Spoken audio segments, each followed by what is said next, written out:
Bonjour. Aujourd'hui, nous sommes dans Matthieu, chapitre 8, et notre thème, « Lorsque je descends de la montagne ».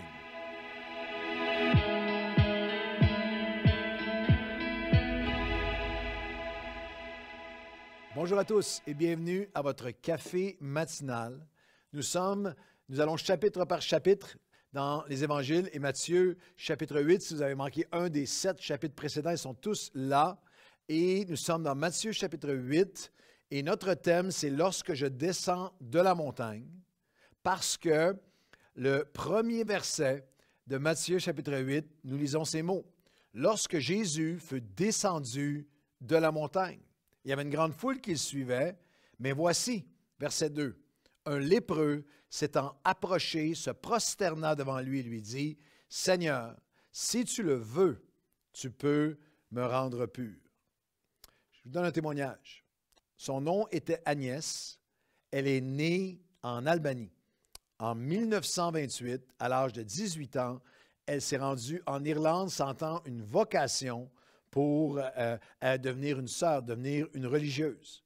Presque 20 ans plus tard, en 1946, elle reçoit ce qu'elle a décrit comme étant un appel de Dieu à l'intérieur de son appel. Non seulement ressentait-elle un appel d'offrir sa vie à servir Dieu, mais un appel à aller se donner, comme si la voix de Dieu dans son esprit lui disait, « Tu vas consacrer ta vie aux oubliés, les négligés, les rejetés, les plus pauvres des plus pauvres, au bas de la montagne, dans les bidonvilles de Calcutta. » En 1950, elle fonde et elle y consacrera les prochaines plusieurs décennies. Elle devient connue mondialement et elle fonde les Missionaries of Charity, les missionnaires de l'amour, de la charité à Calcutta. Et bien sûr, on parle de Mère Teresa. Lorsqu'elle discutait dans une interview de l'appel de Dieu qu'elle a reçu, elle a dit ceci, « Restez là où vous êtes, trouvez votre propre Calcutta. » Dans l'interview, elle continue en disant, « Trouvez quelqu'un qui souffre, qui est seul et délaissé, là où vous êtes, à côté de vous, chez vous, votre voisin, dans votre famille, à l'école, au travail, dans l'église, dans votre quartier, dans votre ville. Si vous développez, je continue à la citer, si vous développez des yeux pour voir, vous trouverez toujours le mal-aimé, le rejeté, l'ignorer, le mépriser, celui contre qui on a discriminé, ou simplement celui ou celle si profondément négligé. Ça peut être un enfant, ça peut être une personne du bel âge, ça peut être un aîné dans un CHSLD. Et elle dit, je conclus, allez-y avec un geste, une parole, une personne à la fois. Là où vous êtes, il faut que vous trouviez votre Calcutta. Lorsqu'on arrive dans Matthieu chapitre 8, nous avons la séquence où dans Matthieu chapitre 7, 5, 6 et 7, le plus grand prédicateur de tous les temps, Jésus, a prêché le plus grand message de tous les temps à la foule. Et Matthieu 8, c'est ce qui arrive après. C'est lorsque les foules deviennent un individu. C'est lorsque le grand public a maintenant un nom. Alors que les cris des foules résonnent encore dans ses oreilles, Matthieu chapitre 8, un lépreux apparaît. Un lépreux se présente devant lui. Je le dirais de cette façon, d'une certaine façon, Matthieu, chapitre 5, 6 et 7, c'est le dimanche, c'est l'Église, que ce soit en personne ou en ligne, c'est les réunions, c'est la louange, c'est la prédication. Et Matthieu, chapitre 8, c'est la réalité du lundi au samedi. C'est vraiment, la réalité, il y a tout l'enseignement, les foules, les béatitudes. Mais maintenant, c'est le lépreux qui approche. C'est mes dettes ou les tiennes, c'est les dettes, c'est ce qui arrive lundi à samedi.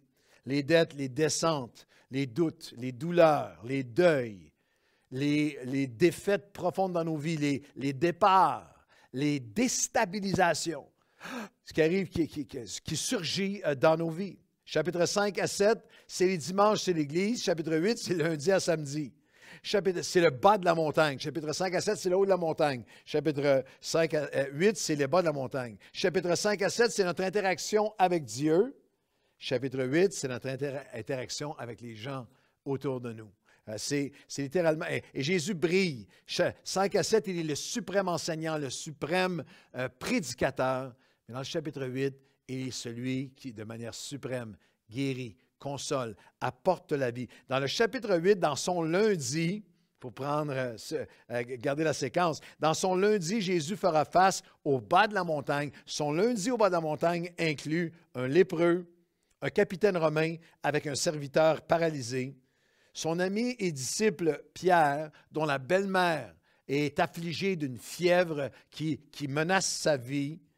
Et il y a, vers la fin du chapitre, deux démoniaques, démonisés, captifs, représentent ceux qui se détruisent, qui se font du mal, qui sont hors de contrôle, qui sont sans espoir. Et ce qui est important, c'est que au bas de la montagne, à Ambertus, Jésus a manifesté une compassion. Splagizomé, il a étendu, il a littéralement nous rappelé que c'est important, la louange, de connaître la parole, la louange, le message, la présence de Dieu le dimanche. Mais si ça ne se traduit pas par une compassion en action dès le lundi au samedi, si nous ne trouvons pas notre Calcutta, c'est une foi qui est morte. Il faut trouver notre Calcutta, comme disait Mère Teresa. Et je vous donne 3 pensées. Jésus les donne. 3 pensées simples, toutes simples, 3 pas tout simples, dans Matthieu 8, pour rejoindre les gens autour de nous, pour trouver notre Calcutta, pour, au bas de la montagne, être ceux que Dieu veut que nous soyons, cette lumière qui brille. Et la première étape, c'est qu'il faut littéralement étendre. Il faut étendre la main. Matthieu chapitre 8 et le verset 3, Jésus étendit la main, toucha le lépreux, lui dit, « Je le veux, sois pur », et il fut purifié de sa lèpre. Là, nous, on lit ça de façon banale, presque machinale, mais croyez-moi, lorsque Jésus a touché le lépreux, il y a eu un « dans la foule qui était là. La loi de l'époque, la loi sanitaire, la loi légale, la loi religieuse de l'époque, lorsque quelqu'un était diagnostiqué avec la lèpre, il était sorti de son milieu, arraché à ses bien-aimés, vivait à l'extérieur dans une ville refuge, venait aux abords de la ville. Ce lépreux, c'est pour ça que ce lépreux s'approche en tremblant. Et alors il se prosterne tremblant devant Christ. Si tu le veux, il savait que Dieu pouvait, mais il ne savait pas qu'il voulait. Et lorsque Jésus le touche, c'était le premier contact probablement que ce lépreux avait eu depuis des années. C'est littéralement l'appel que nous avons à étendre la main. Chacun d'entre nous avons trois ressources pour étendre la main aux gens autour de nous. L'Église, le croyant, ensemble, l'incarnation de Christ sur terre, nous étendons la main au bas de la montagne envers ceux que personne ne veut toucher. Ceux que d'autres ignorent, qui sont méprisés, qui sont ignorés, qui sont négligés. Nous étendons la main, on a 3 ressources, notre temps, nos talents et notre trésor. Nous étendons la main, c'est très concret, avec notre temps. Éphésiens 5,16, rachetez le temps, allez chercher le maximum, faites compter au maximum votre temps pour les choses qui comptent le plus. Alors, c'est littéralement donner du temps à quelqu'un autour de nous.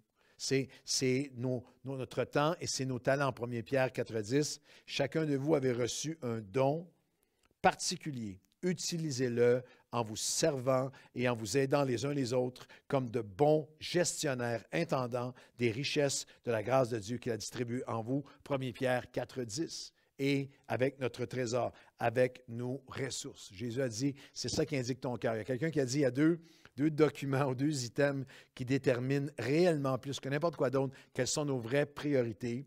Notre portefeuille ou notre carte de guichet, ce qu'on fait avec, où on met notre trésor, mais aussi notre calendrier.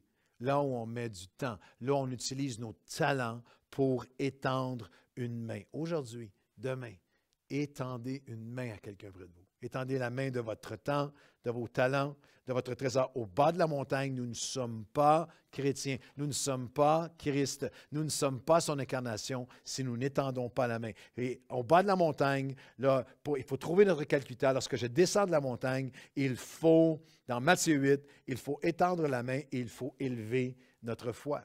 Tout de suite après cet épisode du lépreux, il y a l'épisode du serviteur du capitaine ou du centenier qui est paralysé. Jésus lui dit, je vais aller vers toi, je vais aller vers lui, je vais le guérir. Mais au verset 8, le centenier dit non, Je ne suis pas digne. Seigneur, fais seulement dire un mot. Moi, j'ai des soldats. Je dis va, ils vont. Je dis viens, ils viennent. Dis seulement une parole. Et Jésus a dit au verset 13 de Matthieu 8, il dit au centenier, va, qu'il te soit fait selon ta foi. Et à l'heure même, le serviteur fut guéri. Je n'ai pas vu dans tout Israël une foi aussi grande. Lorsque nous sommes dans Matthieu 8, lorsqu'on n'est plus dans la... Moi, je crois que j'ai besoin plus de foi du lundi au samedi que le dimanche.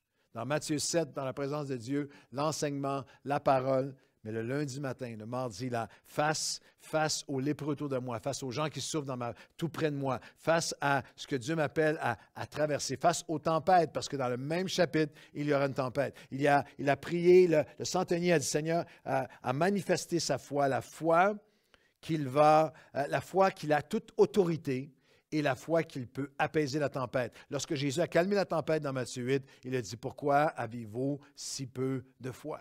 Alors, lorsque je suis dans Matthieu 8, en bas de la montagne, je dois trouver mon Calcutta, je prie et il faut étendre la main et Seigneur, élève ma foi. Élève ma foi à un niveau encore plus grand, augmente notre foi. Il faut étendre la main, élever notre foi. Je termine avec ceci. Il faut entendre le cri. Entendre les cris. Le chapitre se termine avec ces hommes démonisés qui sont captifs, que personne ne peut plus rien pour eux. Ils se font du mal, se détruisent et détruisent d'autres. Et j'ai été percuté par le verset 29 de Matthieu 8. Et voici, ils s'écrièrent. Il y a un film québécois très violent, c'est pas un film très recommandable, mais il y a un film qui a apparu il y a une douzaine d'années qui s'intitulait « À l'origine d'un cri ». Et c'était littéralement l'histoire d'un homme hyper violent, hyper hors de contrôle, qui ne sait pas pourquoi, mais le film commence avec une scène bouleversante. Alors qu'il a été abusé dans son enfance, il y a l'origine d'un cri. Et lorsque nous marchons avec Christ dans Matthieu chapitre 8, on étend la main. Seigneur, élève ma foi, mais nous demandons à Dieu, permets-moi d'entendre ce que d'autres n'entendent pas. Le cri, à l'origine du cri, derrière la façade, derrière la souffrance des gens. Et si vous ouvrez votre vie, comme Mère Thérèse l'a dit, si tu ouvres tes yeux, tu ouvres ton cœur et tu demandes littéralement à Dieu, il va te permettre d'entendre le cri que d'autres n'entendent pas. D'entendre le cri de quelqu'un tout près ou de quelqu'un loin à lequel Dieu t'appelle à étendre ta main, à élever ta foi, à entendre le cri pour qu'on puisse être ce qu'il veut que nous soyons. Seigneur, aujourd'hui, dans Matthieu chapitre 8 de nos vies, aide-nous à trouver notre Calcutta. Aide-nous, Seigneur, là où nous sommes, à être ce que nous voulons, que tu veux que nous soyons, à être Christ auprès d'un voisin, d'un ami, d'un collègue, d'un membre de notre famille, de quelqu'un au travail. Seigneur, je veux étendre la main de mon temps, de mes talents, de mon trésor. Et oui, élève ma foi pour croire, Seigneur, que je peux faire une différence, que je peux avoir un impact, que tu as autorité et que tu peux aussi apaiser toutes les tempêtes par lesquelles que je traverse dans Matthieu 8 pour aller rejoindre une vie. Et Seigneur, aide-nous à entendre le cri que toi tu entends. Seigneur, entendre le cri afin qu'on puisse étendre nos mains, élever notre foi et rencontrer les besoins, une personne à la fois, dans le nom de Jésus. Amen et amen. Bonne journée à tous.